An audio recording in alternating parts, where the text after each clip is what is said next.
Mrs. Lincoln. Madam President, if you please. Oh, don't convene another subcommittee to investigate me, sir. I'm teasing, smiling it away. I believe I am smiling, Mrs. Lincoln. As long as your household accounts are in order, madam, we'll have no need to investigate them. You have always taken such a lively, even prosecutorial interest in my household accounts. Your household accounts have always been so interesting. Yes, thank you. It's true. The miracles I have wrought. I have fertilizer bills and cutlery invoices, but I had to. Well, I see you in many movies, especially Smokey and the Bandit. You and Burt Reynolds in that car talking about Stephen Sondheim in a Hal Needham movie. That's just... Well, that came from me. It was all ad lib. Was that you? Well, anything having to do with Sondheim, believe me, came from me. And here I thought it was just labored over. No, because there was no text at all. There was no script at all. It was just getting It was nothing at all. Mm-hmm. So it's basically just, we were just ad-libbing.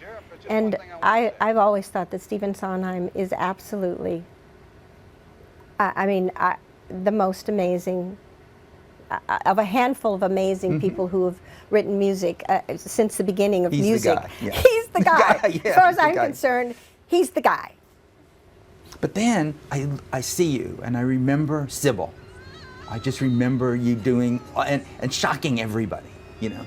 Where'd this come from inside of Sally Field? Yeah. That she could play this Yeah. multiple personality disorder. Yeah. And I guess that's the one I'm worried about you most when you were playing Sybil. Oh, I was very much stayed in that character. Many personalities, yeah. Oh, I really stayed in that character. They would have to have someone drive me home. I couldn't drive home. One time, because we shot on the streets of New York here, someone tried to arrest me. Yeah, because I was walking around waiting for this shot to begin, and I was so the character that someone outside their store called the police that there was a crazy woman looming outside their shop and looked like there was going to be some trouble, and they tried to arrest me. Do your children worry about you when you're taking on this kind of thing, like now? Do they say, watch Mom? I think kind of. I know my youngest son, Sam, feels very a part of this because he sort of watched this process, and it can be so painful. You know, you can go into such painful land as a human being.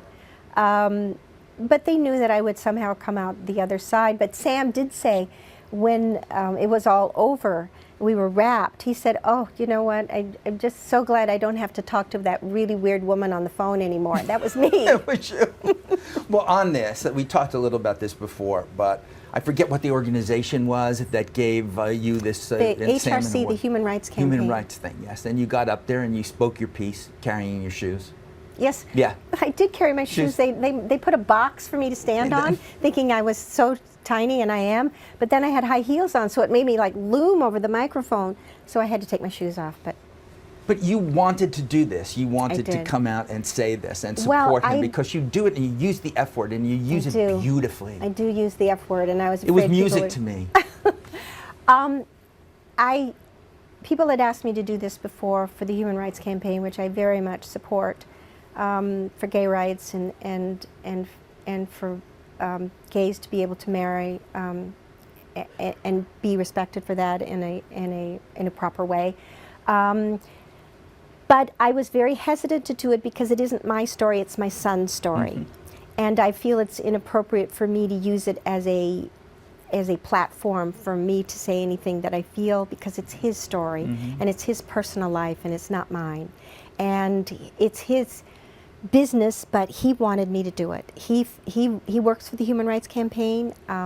He's a young man that really speaks for his generation right now, and I'm so proud of him and who he is, and I wouldn't change a second of him. Got a lot of you in him too, you know. I mean, he says directly and bluntly what he's thinking. Well, he introduced me, and I was a nervous wreck. I thought I was going to die. Again, it's, oh my God, Sam was always the shyest one, the one he didn't want to be seen at all, and he got up there and spoke in front of 3,500 people, and ultimately the world, because it went viral, with such poise and such humor and who he is, and so I told the story of being his mother. And there are many, many parents of gay children, gay and lesbian children, that don't understand it. And they're frightened by it. And the horrible thing is they don't listen to what their children have to say to them about what nature intended them to be, and they shut them out of their homes and their hearts, and that It's just the worst. is unforgivable. These children that are the time of their lives, whether you're gay or straight, is the hardest time in your life to figure out who you are and what have you got to offer the world, and your parents lock you out because of who you admitting and embracing in a difficult way. It's not an easy choice. It's not a choice you make, because it isn't a choice. It's what nature intended, and it's yours to embrace. Well, there was just this support between the two of you that was great, and also that he could say, she's in your face, you know, this is my mother. She's just out there and she's in your face. Yes. And then he said how you had moved to New York, and he said the good news was she's only a few blocks away, and the bad news is my mother's only a few blocks away. It's true. Right then. So Sam, are you dropped doing by. that? Are you really stopping by? Well, kind of. I try not to, but I can't help it. I realize I'm right next to his building and think, oh, what could it hurt, you know? But I try not to do that because I try to respect stalking, his privacy. no but standing I just outside there. call him one heck of a lot now, saying, "What are you doing? What do you want to meet me for dinner?" No, Mother, I'm doing something. Oh, I just thought maybe if you had a free evening, you might. You know. But I'm taking him. He's seeing a lot more theater than he ever thought he would ever see, but enjoying most of it. But that's. You know, What's it's your great. day like now that you're a transplanted New Yorker? It's just been, well, I'm in this whole Lincoln thing, world right now, where you'll so be so for I'm several working, more but months. which is kind of great too. But the times that I've been not working, I just love it here. I told everybody when I got here and my apartment was finished, it's really tiny, and that I felt like a piece of my puzzle had finally landed.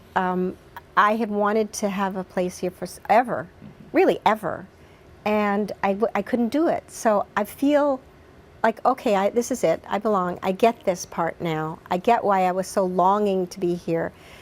Because I can go to the theater whenever I want, all by myself, and just see people work, or I can go to the movies, or I can. It's just a world that I have belonged in a long time and not been able to get here. I like that. Do you listen to music? Oh, constantly, 24 hours a day. So besides Sondheim? Well, I listen to as much Sondheim in it because I listen to channels in like Sirius Radio, I can say that, I guess, that plays a lot of stuff like that.